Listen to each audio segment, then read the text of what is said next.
Spain has begun looking at the upcoming French elections in an attempt to draw parallels with its own political situation.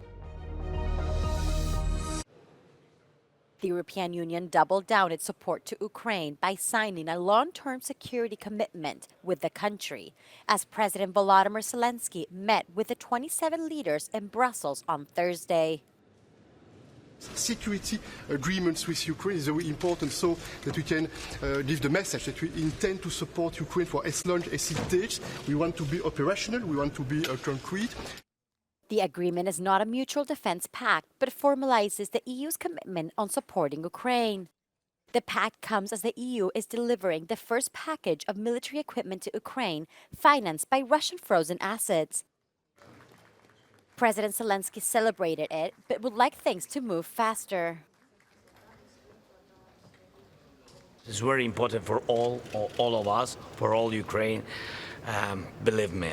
And of course we have to work on next steps. You always say that we are too quick, but we need the urgent things. Air defense, that is one. And of course all the packages, thanks to all the partners.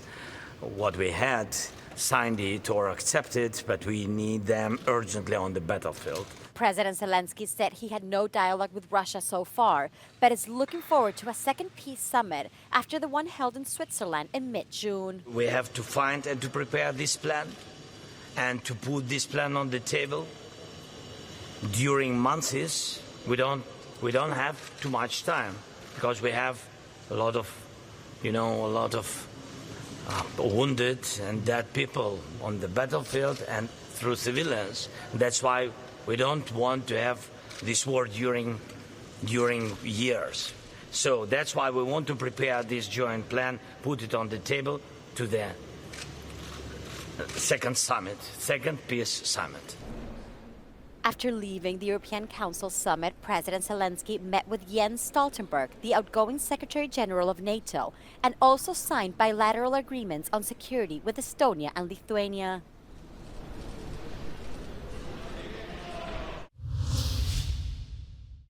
The Prime Minister of Estonia has called on NATO allies to commit to paving the way for Ukraine's membership. Kaja Kallas met with Secretary General Jens Stoltenberg at NATO's headquarters in Brussels, during which they both affirmed their support for Ukraine. Our duty is to continue the process with Ukraine's NATO membership. We must demonstrate through our words and actions that Ukraine's path to NATO is irreversible. Since Russia launched its full-scale invasion of Ukraine in February 2022, Kallas has been a driving force in EU efforts to punish Russia with sanctions, send military support to Ukraine, and bolster the bloc's own defence capabilities. She is one of Europe's most outspoken Russia critics and is now tipped to become the EU's High Representative. During the press conference, Jens Stoltenberg also took the opportunity to express his joy at the appointment of Mark Rutte as NATO's next Secretary General.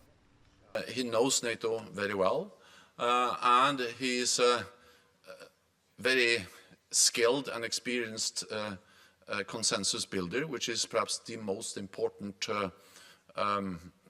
task of any NATO Secretary General, is to build consensus among 32 allies. Rutte has also supported Ukraine and its right to defend itself since the Russian invasion, and claims it was one of the reasons he sought the top NATO job.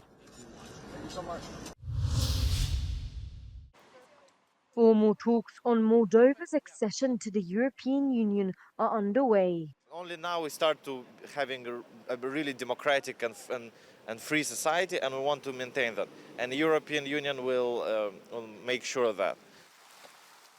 The discussions are being hailed as historic. Shortly after Russia invaded Ukraine in early 2022, the country applied for EU membership. Neighboring Moldova, the poorest country in Europe, followed shortly after. The war sparked many Ukrainians to flee to Moldova, like Ola from near Odessa.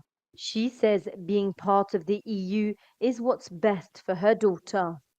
Конечно, хочу, чтобы моя дочь стала частью Евросоюза, чтобы она жила в Евросоюзе, чтобы она жила в развитой стране, в цивилизованной, чтобы у нее был шанс на учебу, что у нее был шанс на свободу слова. Я это очень хочу. А как бы вступление в Евросоюз, это полностью коррупции нет. Поэтому это будет не происходить не быстро, это нужно будет сделать шагами, потихонечку, постепенно. But Moldova remains much under Russian influence. Также мы должны уделять особое внимание и конструктивному диалогу с Востоком, да, с Российской Федерацией, с Беларусью, с нашими традиционными партнерами. There's been no progress in talks in Brussels to forge an EU-backed agreement between Belgrade and Pristina.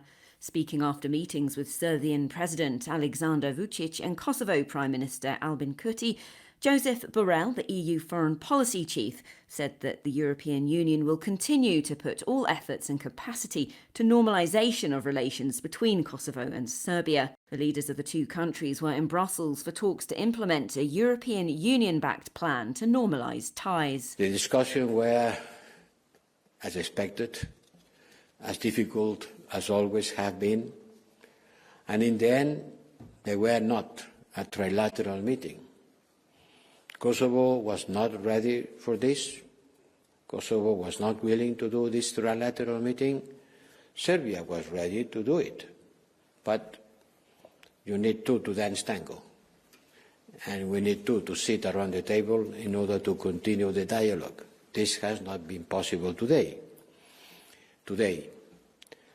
Unfortunately, no progress in implementation of the agreement could be achieved today. Brussels has warned both Serbia and Kosovo that refusal to compromise jeopardises their chances of joining the bloc. Spain has begun to view itself through the lens of the French elections, as political parties attempt to draw parallels between events in France and Spain's domestic politics. Sumar, the junior partner in Pedro Sanchez's government, believes that the new Popular Front has been inspired by the policies of the current Spanish executive. Yo creo que lo realmente extraordinario y también lo inesperado de estas elecciones francesas ha sido esa unión de la izquierda, ¿no? Ese movimiento de constitución del nuevo Front Populaire, y creo que esta oportunidad de no escoger entre lo malo y lo peor, no escoger entre Macron o Le Pen, es lo realmente ilusionante y lo que abre la puerta a la esperanza. The fear of a far-right government in France is palpable, with concerns about its impact on European stability. Si su opción era sacudir y desadormecer y despertar a la sociedad francesa ante esa tendencia creciente de apoyo al antiguo Frente Nacional, pero también a otras formaciones de extrema derecha, parece a todas luces que la decisión fue un error, porque todas las encuestas dan como claro ganador al partido de Marine Le Pen y a otras fuerzas de extrema derecha. Analysts agree on the importance of these elections. The possibility of Marine Le Pen's party gaining significant power raises alarm bells about the future of European unity and democracy. Creo que lo que ocurre en Francia afecta directamente al devenir del proyecto europeo y a cuánto dejemos que en Europa se termine de instalar el clima de polarización pernicioso y venenoso que están azuzando fuerzas extremistas como la que pueda representar Marine Le Pen. On the other hand, the Spanish far-right party Vox highlights the alignment between its leader, Santiago Abascal, and Marine Le Pen. Vuestro partido Vox y vuestro presidente, mi querido Santiago Abascal, con el que estamos en contacto desde hace tiempo, encarnan el movimiento patriótico español con el que sé que puedo contar. Spain is closely watching an election that could influence its own political landscape, shaping the nation's future strategies and alliances. For now, all eyes are on the 7th of July, whose results could redefine European politics for years to come. As the UK prepares to hold a general election, the leading Conservative Party looks ready to lose to the opposition Labour Party for the first time in 14 years. A Labour victory would definitely be a step up for UK-EU relations. The EU will know that the Labour Party was fighting for the UK's continued membership of the EU. They know that. And they also know that the Labour Party doesn't have the same bizarre hostilities to the EU that the previous few governments have had.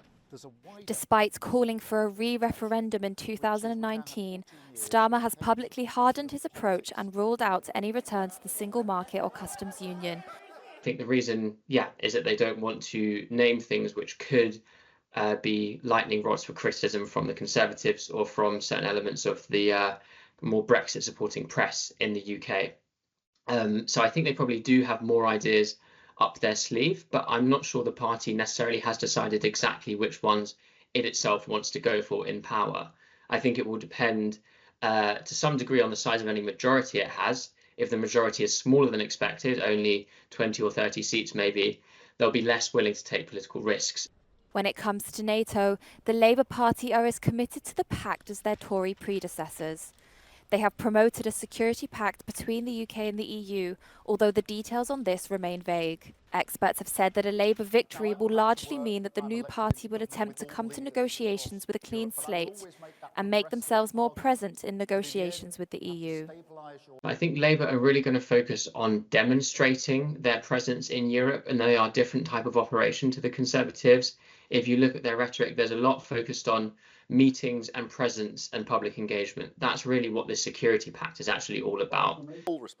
If the Labour government make it into power, they could be set to negotiate a tricky renewed role for the UK in the European Union, having to appeal to both Brussels' requirements and large portions of its electorate who voted for Britain to leave the EU to start with.